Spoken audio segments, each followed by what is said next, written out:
Hello guys and welcome back to best car picks. വളരെ കുറച്ച് കാലത്തിനുള്ളിൽ തന്നെ ഒരുപാട് ലീക്സ് വന്ന ഒരു വണ്ടിയാണ് നമ്മുടെ പുതിയ generation Amaze. Third generation Amaze ആണ് ഹോണ്ട ഇപ്പോൾ ഇന്ത്യയിൽ ഇറക്കിയിരിക്കുന്നത്. ഇതിന് പിന്നെ അവരങ്ങനെ ആദ്യം വണ്ടി കാണിച്ച്, പിന്നെ പ്രൈസ് കാണിച്ച്, പിന്നെ ബുക്കിംഗ് തുടങ്ങി, പിന്നെ വണ്ടിയുടെ ഇൻറ്റീരിയർ കാണിച്ച്, അങ്ങനെ 5-6 സ്റ്റെപ്പുള്ള ലോഞ്ചിങ് പ്രൊസീജിയർ ഒന്നുമല്ല. ഇന്ന് വണ്ടി കാണിച്ചു, ഇന്ന് തന്നെ വണ്ടിയുടെ പ്രൈസ് പറഞ്ഞു, ഇനിയിപ്പോൾ ഇന്ന് തന്നെ ബുക്കിങ്ങും തുടങ്ങും. ഈ മാസം പകുതിയൊക്കെ ആകുമ്പോഴേക്കും ടെസ്റ്റ് ഡ്രൈവും സാധനങ്ങളൊക്കെ സ്റ്റാർട്ട് ചെയ്യുമെന്ന് തോന്നുന്നു. അങ്ങനെയൊക്കെയാണ് ഹോണ്ടയുടെ ഒരു പരിപാടി. അതുകൊണ്ട് അധികം വലിച്ചു കിട്ടുന്ന പരിപാടിയൊന്നുമില്ല.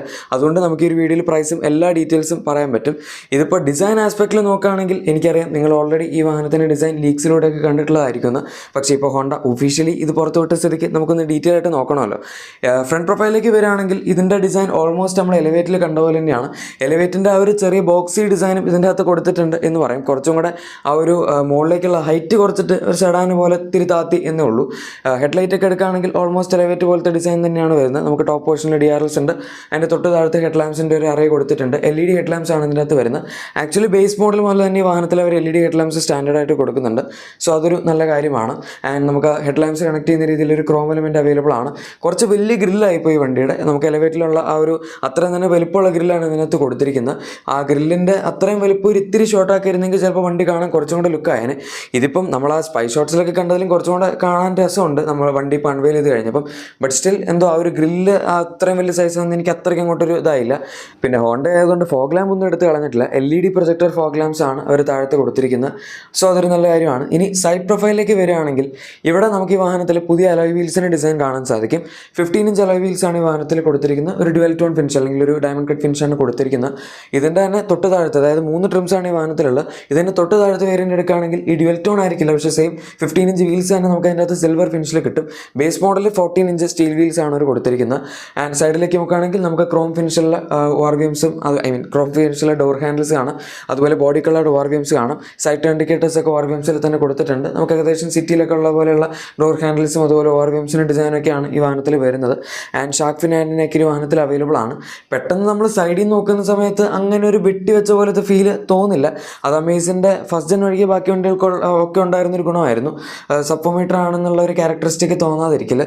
പക്ഷേ ഈ വാഹനത്തിൻ്റെ റിയർ ഡിസൈൻ എടുക്കുമ്പോഴേക്കും നമുക്ക് ആ ഒരു പ്രതീതി തോന്നും. കാരണം സെയിം സിറ്റിയുടെ ടെയിൽ ലാംപ്സ് തന്നെയാണ് ഈ വാഹനത്തിൽ കൊടുത്തിരിക്കുന്നത്.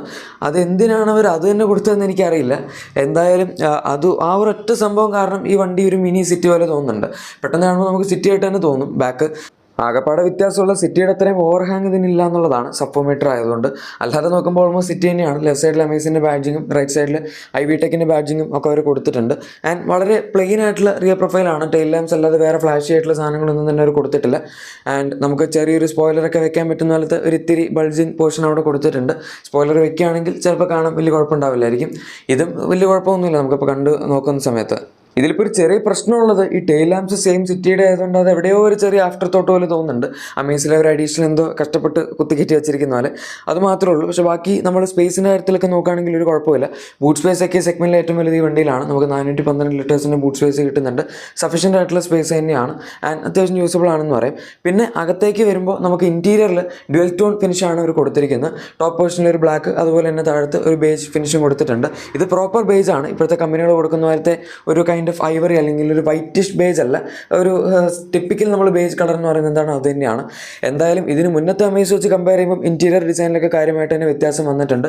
ഒരു ജനറേഷൻ അപ്ഡേറ്റ് തന്നെയാണിത് എന്ന് നമ്മൾ പറയും. പക്ഷേ എലിവേറ്റുമായിട്ട് വളരെ സിമിലർ ആയിട്ടുള്ള ഇൻറ്റീരിയറാണ് ഈ വാഹനത്തിലും കൊടുത്തിരിക്കുന്നത്. അതിപ്പോൾ നമ്മൾ ഈവൻ ഡാഷ്ബോർഡ് ലേഔട്ട് എടുക്കുകയാണെങ്കിൽ പോലും അതുവരെ വളരെ സിമിലർ ആണ്. എലിവേറ്റിൻ്റെ AC വെൻസ് ലെഫ്റ്റ് സൈഡിൽ നമ്മൾ കണക്ട് ചെയ്യുന്നത് ഒരു ചെറിയ വുഡൻ ഫേക്ക് വുഡ് പോലത്തെ ട്രിം ആയിരുന്നെങ്കിൽ ഇതിൻ്റെ അകത്ത് അവർ അത് പ്ലാസ്റ്റിക് വെച്ച് അഡ്ജസ്റ്റ് ചെയ്തിട്ടുണ്ട്. മറ്റൊന്നും പ്ലാസ്റ്റിക് തന്നെയാണ്, വുഡ് പോലെ ഇരിക്കും എന്നേ ഉള്ളൂ.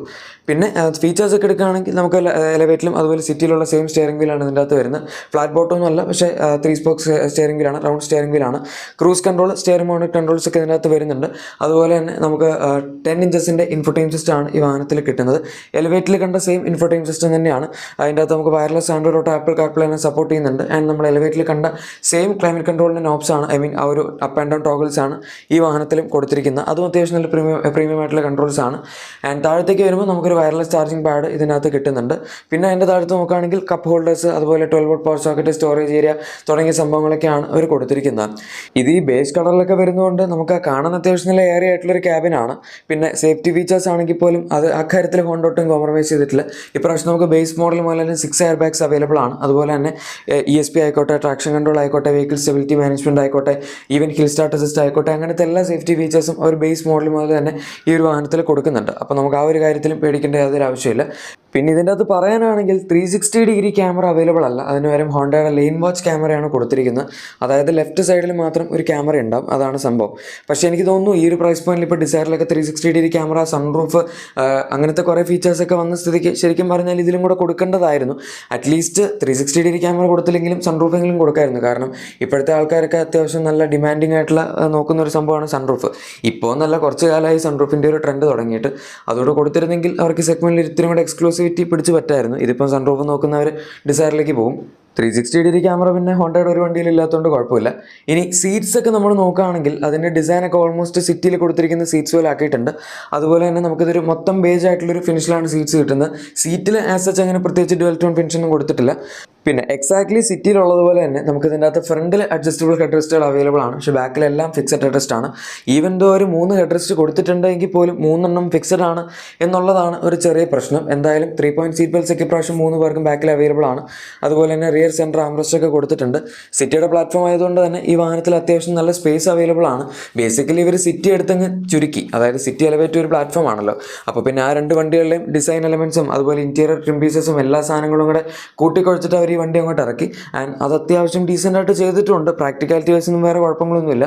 ആകെപ്പാടെ ആ ബാക്കിൽ ഫ്രണ്ടിലും ഡിസൈൻ നമുക്ക് കാണുമ്പോൾ എവിടേക്കോ ഒരിത്തിരി പ്രൊപ്പോർഷനേറ്റ് അല്ലാത്ത പോലെ തോന്നും, അത് മാത്രമേ ഉള്ളൂ. പക്ഷേ എനിക്ക് തോന്നുന്നു കണ്ട് ശീലമാകുമായിരിക്കും അത്. കാരണം നമ്മളിപ്പോൾ ആദ്യമായിട്ട് കാണുന്നതിൻ്റെ ഒരു പ്രശ്നമായിരിക്കും.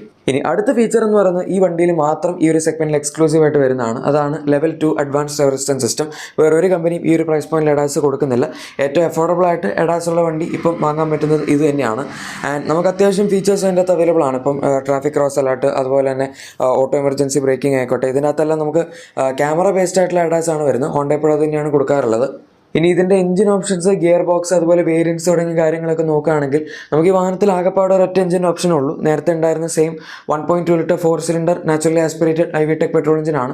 90 PS പവർ, 110 ന്യൂട്ടൺ മീറ്റേഴ്സിന് ടോർക്കുമാണ് ജനറേറ്റ് ചെയ്യുന്നത്. 5 സ്പീഡ് മാനുവലും അതുപോലെ തന്നെ 7 സ്റ്റെപ്പ് CVT ഓട്ടോമാറ്റിക് ട്രാൻസ്മിഷനുമാണ് ഇതിൻ്റെ അകത്ത് കിട്ടുന്നത്. ആ എഞ്ചിൻ എന്ന് പറയുമ്പോൾ നമുക്ക് പവർ വൈസ് അങ്ങനെ ഒരുപാടൊന്നും ഇതിൻ്റെ അകത്ത് എക്സ്പെക്ട് ചെയ്യാൻ പറ്റില്ല. വളരെ ആവറേജ് ആയിട്ടുള്ളൊരു എഞ്ചിനാണ്. പവർ വേണമെങ്കിൽ നിങ്ങൾ അത്യാവശ്യം റബ് ചെയ്യണം. ഇതിൻ്റെ മിഡ് റേഞ്ചും അതുപോലെ ലോ എൻഡും ഒക്കെ കുറച്ച് ലാഗിങ് ആണ്. ഞാൻ ഇതല്ലെങ്കിലും പഴയ ജനറേഷൻ അമേസ് ഓടിച്ചിട്ടുള്ളതാണ്. അത് CVT ആണ് ഓടിച്ചത്. നമുക്കപ്പോൾ ഇതിൻ്റെ അകത്ത് CVTയുടെ റബ്ബർ ബാൻഡ് എഫക്റ്റ് ഒക്കെ അത്യാവശ്യം അറിയാൻ പറ്റുമായിരുന്നു. പ്രത്യേകിച്ച് എൻ എഞ്ചിനാണല്ലോ. അപ്പോൾ പിന്നെ എൻ എഞ്ചിൻസിൻ്റെ കോമ്പിനേഷനിൽ CVT അത്ര നല്ല ഒരു സ്മൂത്ത് ആയിട്ടുള്ള ട്രാൻസ്മിഷൻ ആണെങ്കിലും പവർഫുൾ ആയിട്ടുള്ള ഒരു ട്രാൻസ്മിഷൻ ആയിരിക്കില്ല. ടെർബോ പെട്രോളിൻ്റെ കൂടെയൊക്കെ CVT വരുമ്പോഴാണ് നമുക്ക് പിന്നെ അത്യാവശ്യം എൻജോയബിൾ ആയിട്ട് ഓടിക്കാൻ പറ്റുന്നത്. ഏതായാലും ഇനിയിപ്പോൾ ലാസ്റ്റ് ആൻഡ് ഫൈനലായിട്ട് പ്രൈസ് ആൻഡ് വേരിയൻസ് നോക്കുകയാണെങ്കിൽ ഇപ്രാവശ്യം ആകെപ്പാടെ 3 വേരിയൻസ് ഇതിനകത്ത് ഹോണ്ട കൊടുത്തിട്ടുള്ളൂ. V ആണ് ഏറ്റവും സ്റ്റാർട്ടിംഗ് വേരിയൻറ്റ്. ഇതിന് മുന്നേ പണ്ട് S ഒക്കെ ഉണ്ടായിരുന്നു. എസും SV ഒക്കെ ഉണ്ടായിരുന്നു തോന്നുന്നു ഒരു കാലത്ത്. പക്ഷേ എന്തായാലും ഇപ്പോൾ ഒന്നുമില്ല. V, VX, ZX തുടങ്ങി 3 വേരിയൻസ് മാത്രമേ ഉള്ളൂ. പണ്ടൊക്കെ V ഒരു കാലത്ത് ഇതിൻ്റെ സെക്കൻഡ് ടോപ്പ് വേരിയൻ്റ് ആയിരുന്നു. ഇപ്പോൾ അതാണ് ഏറ്റവും ബേസിക് വേരിയൻ്റ് ആയിരിക്കുന്നത്.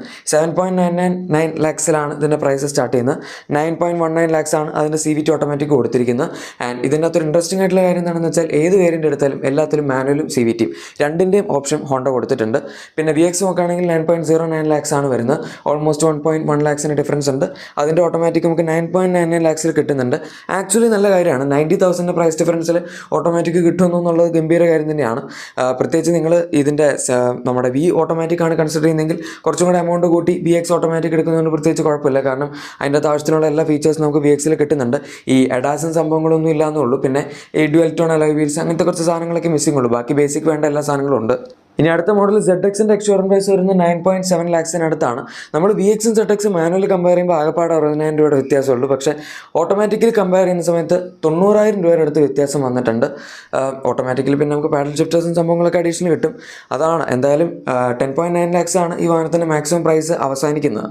ഇതെല്ലാം തന്നെ എക്സ്-ഷോറൂം പ്രൈസ് ആണ്. പിന്നെ പ്രൈസ് എങ്ങനെയുണ്ട് എന്ന് ചോദിക്കുകയാണെങ്കിൽ വലിയ കുഴപ്പമില്ലാത്തൊരു പ്രൈസിംഗ് ആണെന്ന് പറയും. നമുക്കിപ്പോൾ ഇതിൻ്റെ ഡിസയറിൻ്റെ LX വേരിയൻ്റ് വെച്ചൊന്നും പ്രൈസ് കമ്പയർ ചെയ്യാൻ പറ്റില്ല. കാരണം അത് ഏകദേശം 7 lakhsന് താഴത്തായിട്ട് സ്റ്റാർട്ട് ചെയ്യുന്നുണ്ട്. 6.8 lakh സംതിങ് ആണ്. പക്ഷേ ഈ വണ്ടി എന്ന് പറയുമ്പോൾ സ്റ്റാർട്ടിംഗ് മോഡലിൽ തന്നെ ടച്ച് സ്ക്രീനും സാധനങ്ങളൊക്കെ അവർ കൊടുക്കുന്നുണ്ട്. സോ നമുക്ക് കമ്പയർ ചെയ്യാനാണെങ്കിൽ ഡിസയറിൻ്റെ BXi മുതലാണ് കമ്പയർ ചെയ്യാൻ പറ്റുന്നത്. അതിൻ്റെ സ്റ്റാർട്ടിംഗ് പ്രൈസ് 7.8 lakhs ആണ്. സോ ബേസിക്കലി 20,000 രൂപയുടെ അടുത്ത് വ്യത്യാസമേ ഉള്ളൂ. അതുപോലെ ടോപ്പ് എൻഡ് എടുക്കുകയാണെങ്കിൽ ഡിസയറിൻ്റെ top end ex showroom price almost 10.2 lakhsന് അടുത്താണ് വരുന്നത്. അപ്പോൾ ഇതിൻ്റെ 10.9 lakhs ആണ്. പക്ഷേ നമുക്ക് കുറ്റം പറയാൻ പറ്റില്ല. കാരണം ഇതിൻ്റെ തന്നെ BX മോഡൽ ഏകദേശം 10 lakhsൽ നിൽക്കുന്നുണ്ട്. അതിൻ്റെ അകത്ത് ഞാൻ പറഞ്ഞല്ലോ, നമുക്ക് എഡാസ് ഒന്നും ഇല്ല എന്നുള്ളൊരു വ്യത്യാസം മാത്രമേ ഉള്ളൂ. പിന്നെ CVT ഓട്ടോമാറ്റിക് ആണ് അതിൻ്റെ അകത്ത് കിട്ടുന്നത്. അങ്ങനെയൊക്കെ കുറേ പ്ലസ് പോയിൻറ്റ്സ് ഉണ്ട് അതിന് പറയാനായിട്ട്. ഇതിൻ്റെ അകത്ത് നമുക്ക് പിന്നെ ഡിസയറിൽ AMT ഓട്ടോമാറ്റിക് ആണ് കിട്ടുന്നത്. സോ അങ്ങനെ നോക്കുമ്പോൾ ട്രാൻസ്മിഷൻ വൈസൊക്കെ ഇത് കുറച്ചുകൂടി ബെറ്റർ ആണ്. എന്തായാലും ഓവറോൾ നോക്കുന്ന സമയത്ത് അത്യാവശ്യം നല്ല ബാലൻസ്ഡ് ആയിട്ടുള്ള ഒരു പ്രൊഡക്റ്റ് തന്നെയാണ് നമ്മുടെ പുതിയ ജനറേഷൻ അമേസ്.